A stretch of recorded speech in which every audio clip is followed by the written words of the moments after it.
Good morning class. Today we discuss about our 14th lecture of some basic concept of chemistry. तो बेटा हम लोग discuss करेंगे आज किसके बारे में, केमिकल रिएक्शंस एंड इक्वेशंस के बारे में।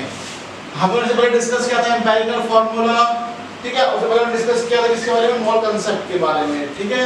तो देखते हैं यहाँ पे एक बार केमिकल रिएक्शन एंड इक्वेशंस, बड़ा इंपॉर्टेंट टॉपिक है आपका। ये चैप्टर जो है आपका 11th क्लास में भी आएगा, उसमें 8 चैप्टर के अंदर रेडॉक्स रिएक्शंस के अंदर, ठीक है। तो देखते हैं यहाँ पे chemical equation.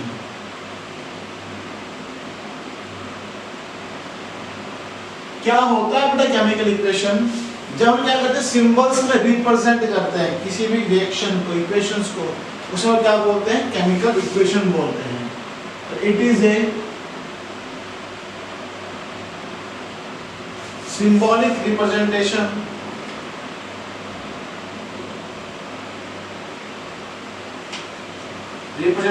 of a chemical chain is called as chemical equation. Example लेते हैं यहाँ पे कि KClO3 है, इसको कन्वर्ट कर दिया हमने KCl और O2 में। तो K कितना है, 1, Cl कितना है, 1, लेकिन O क्या है, 2। Equation is not balance. Equation क्या है बेटा, नॉट बैलेंस। बैलेंस करने के लिए क्या करेंगे हम लोग, 2 लगा देंगे, 2KClO3 क्या बन जाएगा, 2KCl प्लस में 3O2। ये क्या हो गया बेटा आपका बैलेंस इक्वेशन हो गया। हो गया या नहीं हो गया? तो रिएक्टेंट कहाँ होता है, हमेशा राइट साइड में होता है। राइट साइड में क्या होता है हमेशा, रिएक्टेंट। और लेफ्ट साइड में क्या होता है हमेशा, प्रोडक्ट। क्लियर मेरी बात यहाँ पे, ये शो करते हैं बेटा। सिंबल एरो का मतलब क्या होता है, जो सिंगल एरो होता है ये क्या शो करता है, it show reaction is complete reactant to product। और जो डबल एरो को हम डिस्कस करते हैं मतलब क्या होता है, it show reaction is complete reactant to product and vice versa, ये शो करता है, ठीक है बेटा। तो कुछ सिंबल्स को हम रिप्रेजेंट करते हैं, S, L, G, अपर एरो, लोअर एरो, एक्वस और ट्रायंगल, डेल। इसको डायरेक्ट हम रिलेट करते हैं सॉलिड से। किससे रिलेट करते हैं, सॉलिड से। एल क्या होता है, लिक्विड। जी क्या होता है आपका, गैस। अपर एरो का मतलब गैस जो बाहर निकल रही है, गैस इज इवॉल्व। इसका मतलब क्या होता है, प्रेसिपिटेट फॉर्म्स, पीपीटी फॉर्म्स। एक होता क्या होता है, एक्वस सॉल्यूशन। और इसका मतलब क्या होता है, डेल का मतलब हीट, किसी सब्सटेंस को हीट करते हैं हम लोग, ठीक है बेटा। ये रिप्रेजेंटेशन होती है आपकी।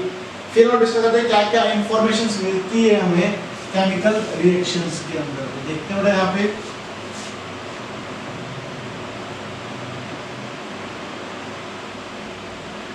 information obtained from chemical equation।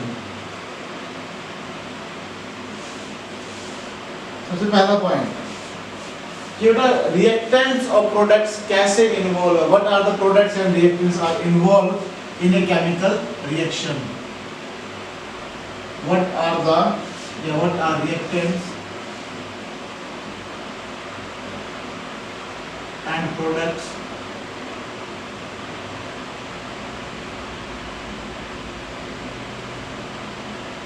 involved in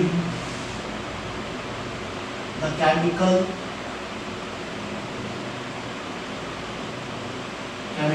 reaction। Second point, relative number of molecules कितने हैं, मतलब कितने नंबर ऑफ एटम्स प्रेजेंट है, कितने नंबर ऑफ मॉलिक्यूल्स प्रेजेंट हैं, ये डिस्कस करना है हमें यहाँ पे। ये डिस्कस करवाता है the relative number of molecules of reactant and product, ये डिस्कस करवाता है। नेक्स्ट कि रिएक्शन में का मास क्या होगा, रिएक्टेंट के इक्वल होगा, प्रोडक्ट के इक्वल होगा या नहीं होगा, ये बड़ा इंपॉर्टेंट है। The relative mass of reactant या of molecule of reactant and product. तो हमने एक चीज पढ़ा law of conservation of mass के अंदर कि mass of reactant always equals to mass of the product, मतलब इक्वल होता है बेटा। उसके बाद relative volume of gaseous reactant and product,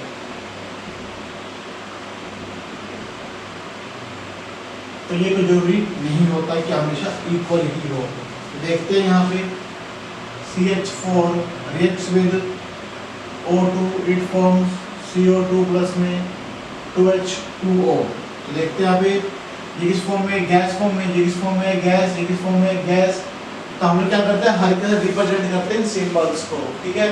उसके बाद कितना मॉलिक्यूल है, 1 मॉलिक्यूल, कितने मॉलिक्यूल है, 2 मॉलिक्यूल, कितने मॉलिक्यूल है, 1 मॉलिक्यूल, और कितने मॉलिक्यूल है, 2 मॉलिक्यूल, ठीक है बेटा। कितना ग्राम इसका मास है, 12।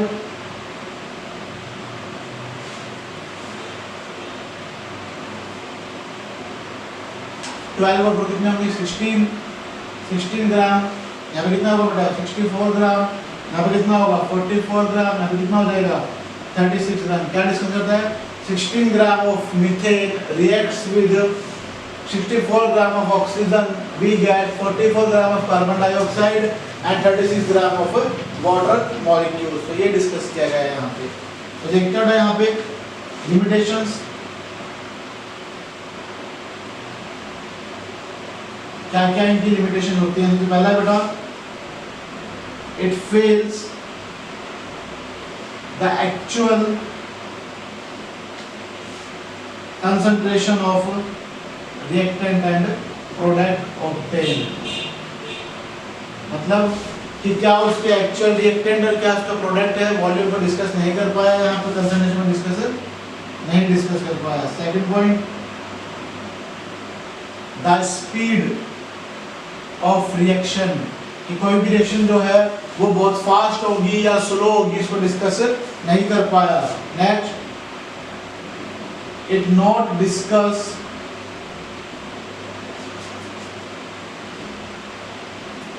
about the conditions, इस टाइम तक जो है रिएक्शन को डिस्कस नहीं कर पाया कि किस टेम्परेचर कंप्लीट होगा, किस प्रेशर पे कंप्लीट होगा, उसको डिस्कस नहीं कर पाया था। उसके बाद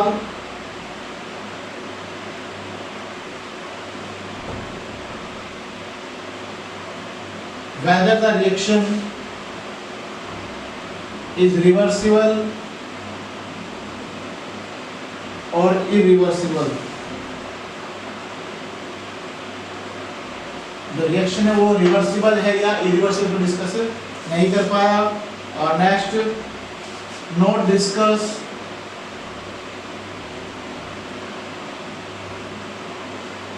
हीट इवॉल्व और इन्वॉल्व, ये डिस्कस नहीं कर पाया कि हीट जो है वो ऐड हो रहा है या रिलीज हो रहा है। तो ये कुछ लिमिटेशंस थी। फिर उन्हें डिस्कस किया गया एक्सपेरिमेंटल कंडीशंस को, जैसे देखते हैं यहाँ पे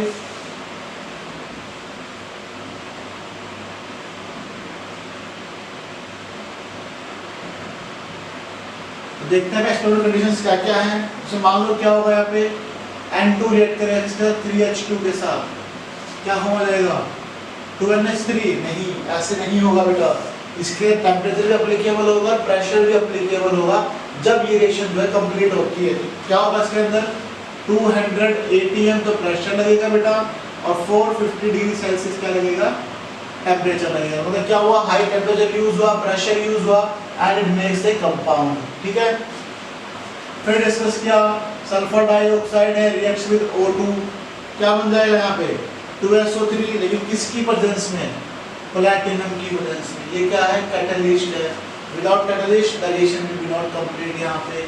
ठीक है, और देख लेंगे यहाँ पे N2 प्लस में O2 इट फॉर्म्स 2NO, तो यहाँ पे क्या हुआ, हीट रिलीज हुआ 43.2 किलो जूल।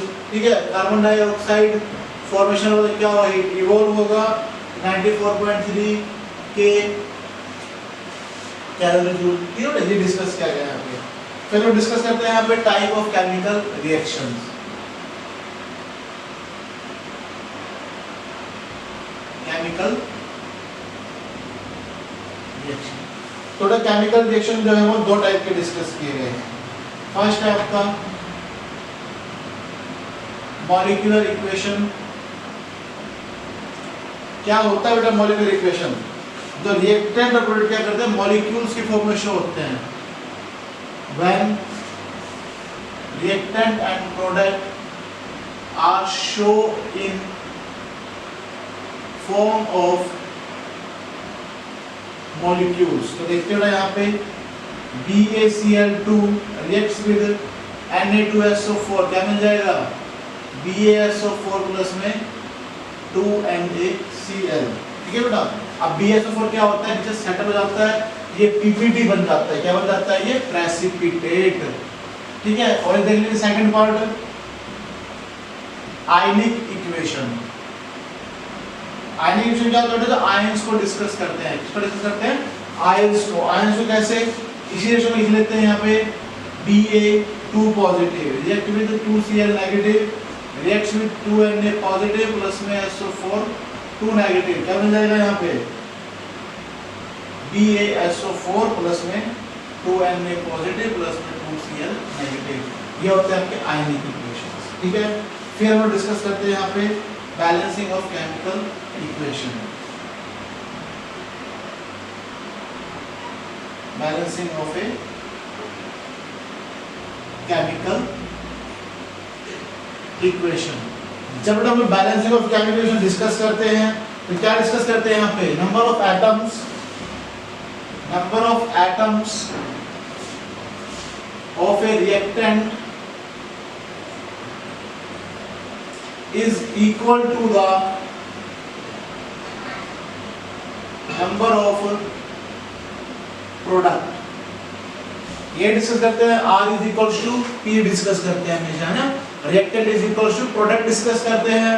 तो कौन कौन से पॉइंट जो है यहाँ पे किस किस बिहाव पे जो हम चैप्टर में डिवाइड करते हैं, केमिकल रिएक्शन को डिस्कस करते हैं। देखेंगे तो पहला है बेटा आपका 4 टाइप्स का होता है ये, hit and trial method.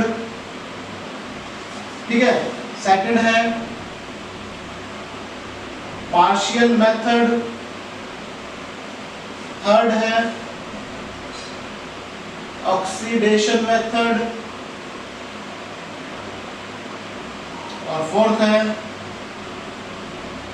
Ion electron method. जो पहले दो मेथड है वो पढ़ोगे आप फर्स्ट चैप्टर में, और अगले दो मेथड है वो डिस्कस करोगे आप 8th चैप्टर के अंदर। ठीक है, वन बाय वन डिस्कस करेंगे। तो देखो बेटा यहाँ पे क्या डिस्कस किया आपने, बेटा ये जो है ना बेसिक टर्म्स है। बेसिक टर्म्स क्यों है, आपको पता होना चाहिए। जब रिएक्शंस को करते हो तो सिंबल्स का क्या रोल होता है, किससे रिप्रेजेंट करते हो, उसका मतलब क्या होता है। ठीक है, रिएक्टेंट क्यों इक्वल और प्रोडक्ट क्यों इक्वल होते हैं, मास मॉलिक्यूल्स क्या होते हैं, इक्वल होने चाहिए। यहाँ पे लिमिटेशंस क्या थी, कैटलिस्ट का क्या रोल होता है, कैटलिस्ट यूज करते हैं to increase the speed of reaction. Temperature pressure क्यों यूज करते हैं, ताकि केमिकल रिएक्शन कंप्लीट हो सके आपकी। ठीक है, मॉलिक्यूलर इक्वेशन है, आयनिक इक्वेशन है, बैलेंस में 4 पार्ट में डिस्कस किए गए। इनको वन बाय वन डिस्कस करेंगे। आपके चैप्टर के अंदर हिट एंड ट्रायल मेथड और पार्शियल मेथड है। ठीक है, तो इनको हम डिस्कस करते हैं वन बाय वन। तो देखते हैं फर्स्ट हमारा हिट एंड ट्रायल मेथड, देखते हैं एक बार।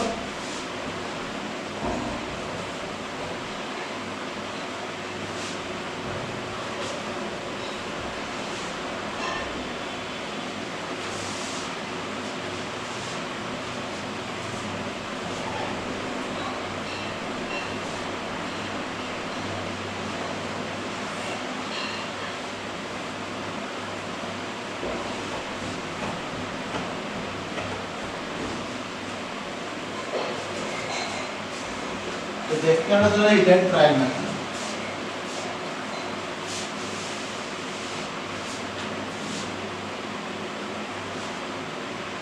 फर्स्ट है हीट एंड ट्रायल मेथड। क्या करना है अपने इसके अंदर, आपने 10th क्लास में भी किया है, बैलेंसिंग करनी है हमें इक्वेशंस को। देखिए हम बैलेंस कैसे करेंगे वो देखते हैं यहाँ पे। तो सबसे हम क्या करेंगे, सिंबल्स में रिप्रेजेंट करेंगे।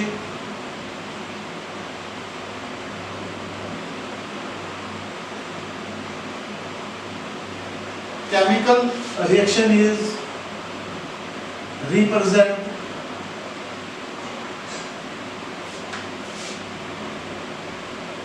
in the form of skeletal equation.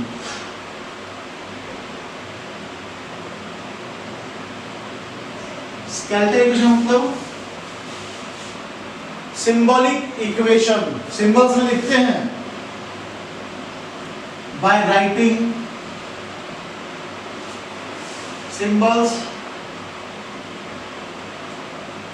and formula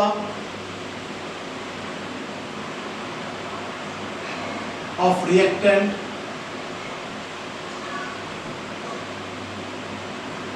and products। ठीक है, देखते रहे आप example.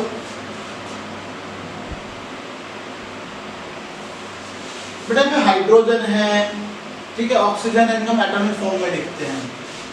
Hydrogen and oxygen etc. are involved in the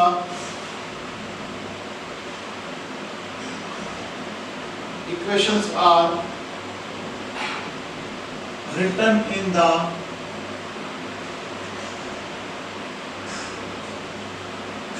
atomic form। Next है बेटा, हम क्या करते हैं, मैक्सिमम नंबर वाले एलिमेंट पहले लिस्ट कर लेते हैं, फिर उसको क्या करते हैं, उस पर लिख लेते हैं कि रिएक्टेंट में कितने हैं, प्रोडक्ट में कितने हैं। बेटा थ्योरी का कोई रोल नहीं है, जब हम इक्वेशन करके नहीं देखेंगे। देखते हैं यहाँ पे maximum number of elements is selected first and the atoms present in it are balanced।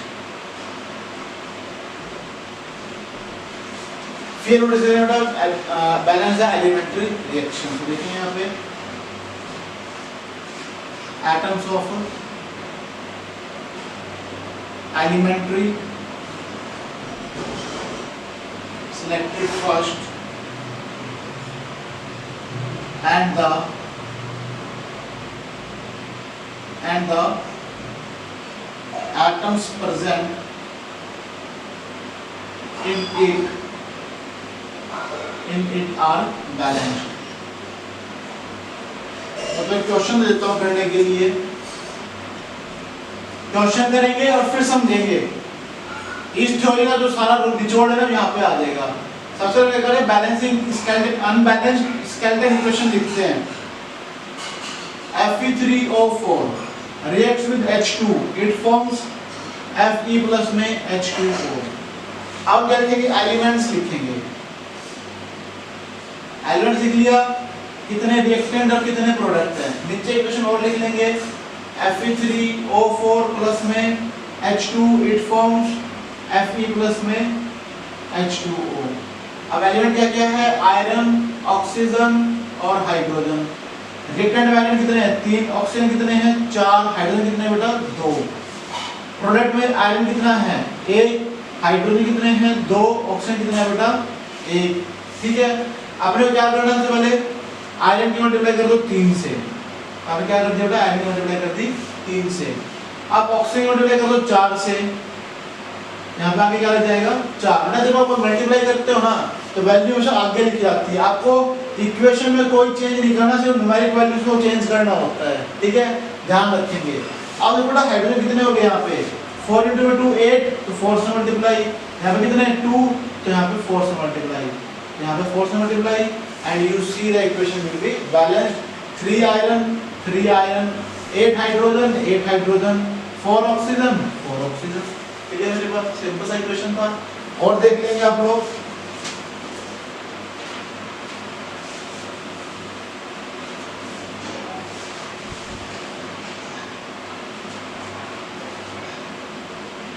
K2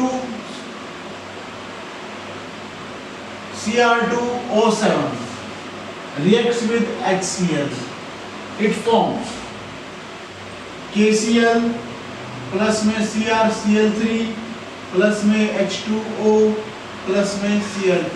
अभी इक्वेशन है तो सर बड़ी टिपिकल से आपने समझाया तो इजी था, दे मुश्किल दिया, कुछ नहीं है, बहुत ही आसान है। तो देखते हैं यहाँ पे एलिमेंट, रिएक्टेंट एंड प्रोडक्ट।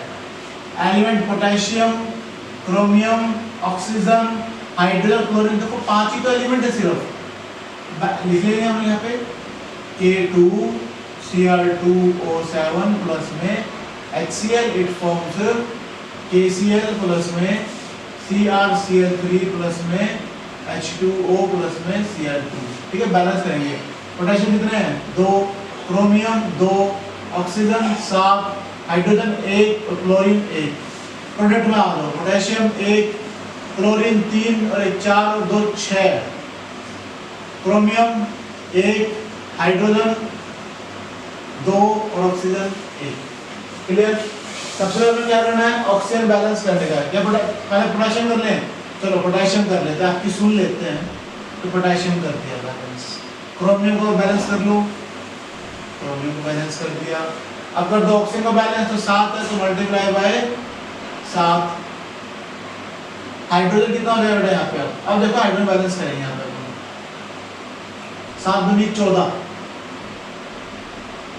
देखो बेटा हाइड्रोजन जो ना 2 थे यहाँ पे, सॉरी हाइड्रोजन 2 है ना यहाँ पे, 7 जो 14 है, 7 से मल्टीप्लाई यहाँ करेंगे, 7 से मल्टीप्लाई यहाँ करेंगे, तो 7 तो यहाँ आ जाएगा बेटा। 7 क्यों आएगा, 14 आएगा यहाँ पे। 7 जो 14 होता है तो 14 आएगा यहाँ पे। कितना आएगा यहाँ पे 14 हो गया बैलेंस। अब क्लोरीन कितना हो जाएंगे आपके, देखो 2, 6 और 2 8, 8 और 2 10। यहाँ पे कितना है बेटा 14 क्लोरीन है 14।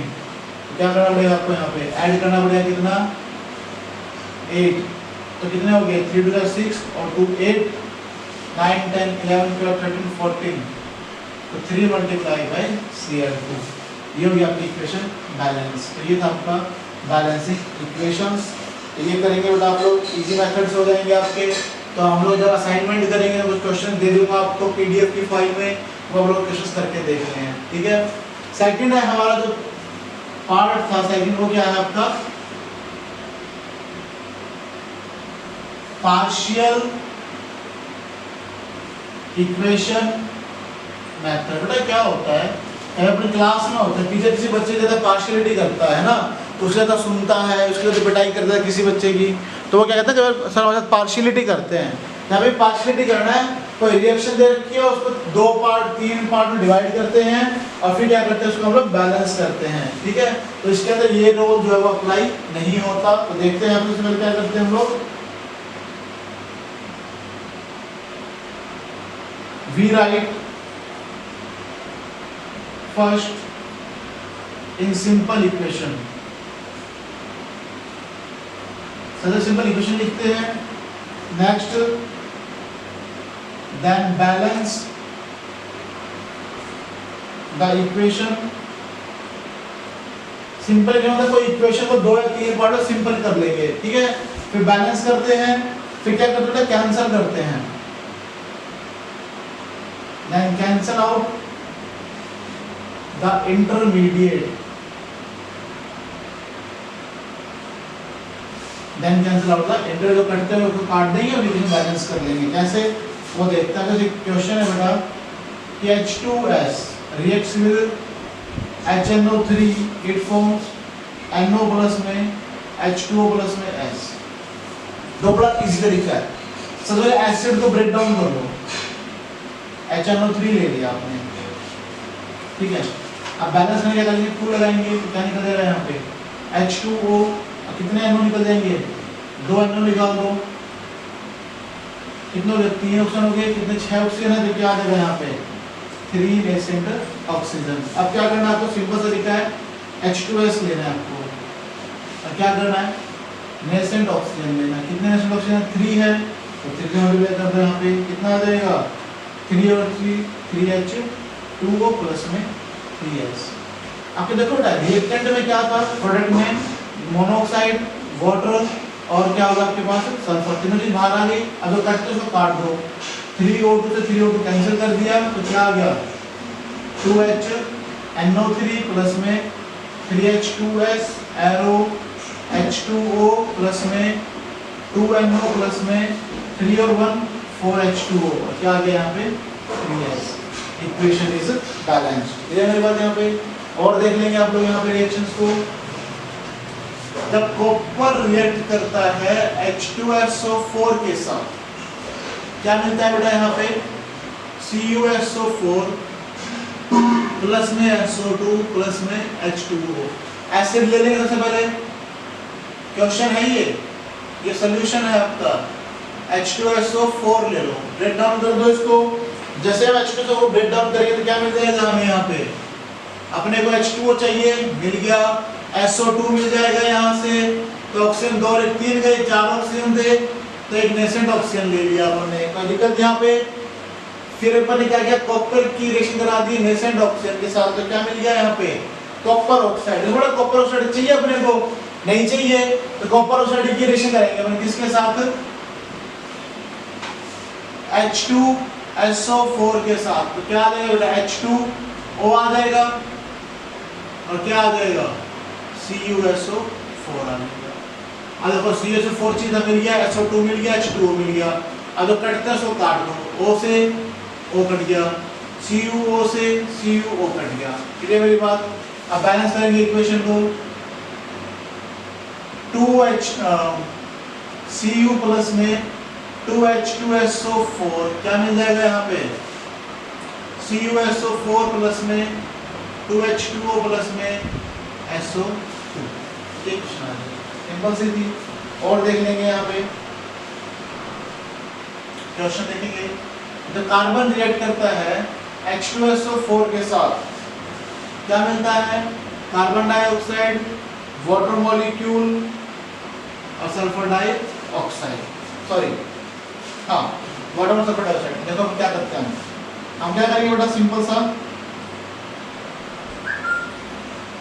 कार्बन की रिएक्शन कर दो सीधा, इसके साथ H2SO4 के साथ अपने क्या चीज पहले कार्बन डाइऑक्साइड, तो CO2 उठा लेंगे यहाँ से, ठीक है बेटा। अपने को वाटर भी चाहिए तो H2O, ठीक है मेरी बात यहाँ पे। और क्या चाहिए बेटा अपने को यहाँ पे सल्फर डाई रिएक्शन लिखी बेटा हमने यहाँ पे, ठीक है। बैलेंस करेंगे, H2SO4 ले लो, क्या निकल जाएगा यहाँ पे H2O SO2, अब क्या देना यहाँ पे ऑक्सीजन आ जाएगा, आएगा या नहीं आएगा, आएगा। अब क्या करेंगे, कार्बन की करेंगे नेसेंट ऑक्सीजन के साथ, ये बचा हुआ था हमारे पास, ये क्या आ जाएगा यहाँ पे CO2। बैलेंस नहीं तो क्या करना पड़ेगा हमें, 2 से मल्टीप्लाई करनी पड़ेगी। अब इस 2 के लिए क्या करना पड़ेगा हमें, यहाँ पे 2 से मल्टीप्लाई करनी पड़ेगी, तो हाई को क्या करेंगे ओवरऑल रिएक्शन को हम लोग 2 से मल्टीप्लाई कर देते हैं, क्या कर देते हैं 2 से मल्टीप्लाई, तो क्या आ जाएगा यहाँ पे 2 आ जाएगा, यहाँ 2 आ जाएगा, यहाँ 2 आ जाएगा, यहाँ 2 आ जाएगा। तो ओवरऑल रिएक्शन करो, 2O से 2O कर दिया, क्या आ जाएगा 2H2SO4 प्लस में C, it forms 2H2O plus में 2SO2 प्लस में CO2। ये हो गया अपना इक्वेशन बैलेंस।